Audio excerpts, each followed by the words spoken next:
Hola, ¿qué tal? Buenas tardes. Mi nombre es Indinicte Pérez Vaz, modalidad ejecutiva, sexto cuatrimestre, plan ejecutivo, sesión 3 de la materia del sistema penal acusatorio de justicia oral. A continuación hablaremos de la etapa intermedia o preparación a juicio. En esta etapa se ofrecen y anuncian la anticipación e integran los elementos que se exponen de las partes de la etapa subsecuente, que es propiamente del juicio.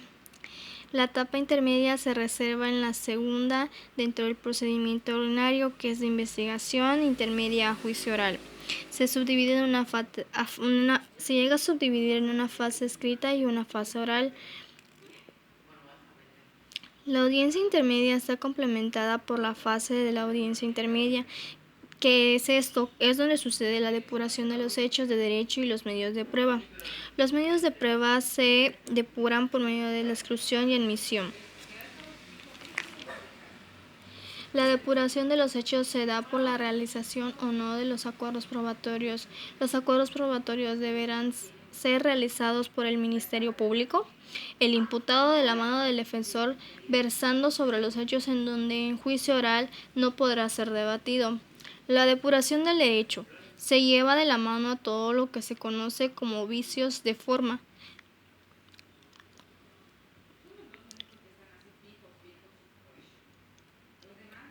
Esta depuración del derecho está constituida por dos fases, que es la fase escrita y la fase oral.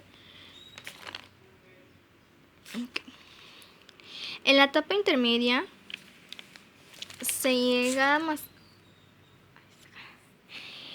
En el proceso penal acusatorio, la etapa intermedia es la que formula la acusación, la que presenta las pruebas para admisión y el dictado de autoapertura de juicio oral.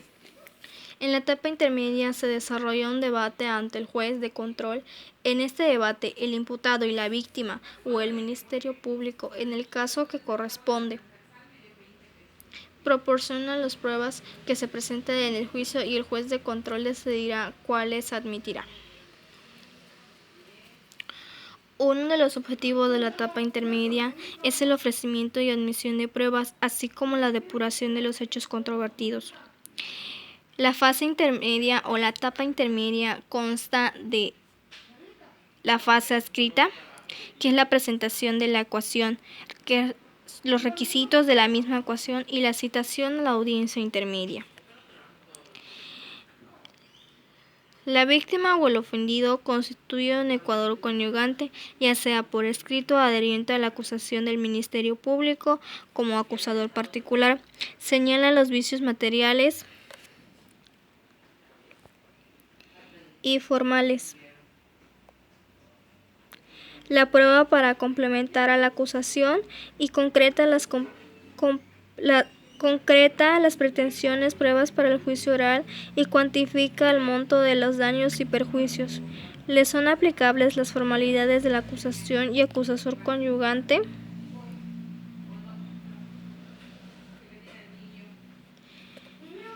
En la etapa intermedia, como punto número 3, el auto de apertura a juicio oral. Al finalizar la audiencia intermedia, el juez deberá dictar este auto que se contendrá el tribunal de competencias para celebrar el juicio oral, la o las acusaciones en materia de juicio y las correcciones formales que se hacen, los hechos que se dieron por acreditados, las pruebas y desahogo del juicio oral y la individualización de quienes deberán ser citados al juicio oral.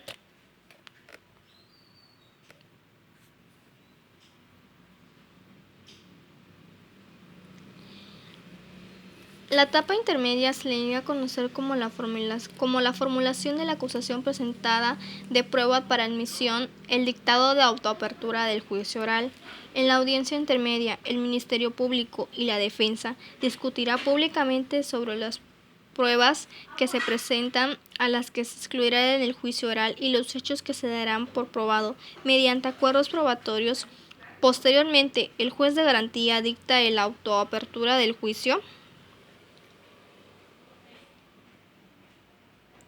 oral, indicando la acusación que por objeto del juicio y la prueba que deberán rendirse en él, señalamiento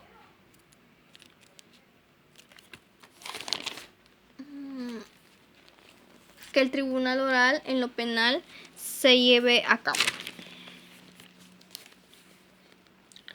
La audiencia intermedia está formada por la etapa oral, la etapa intermedia y en el momento en que sucede la depuración de los hechos de derecho y de las medidas de prueba. Los actores que deben determinar son la víctima y el imputado, ya que sin ellos no existiría el problema y no se tendría algo que resolver. Después se tiene el juez de control. El juez de control es aquel que en audiencia intermedia es el que se encarga de toda la etapa intermedia. Posteriormente, el Ministerio Público. El Ministerio Público es aquel que lleva la acusación del juez de control y determina los hechos. Para terminar con nuestro video, tenemos a los defensores, que son el defensor de la víctima y la defensa del imputado.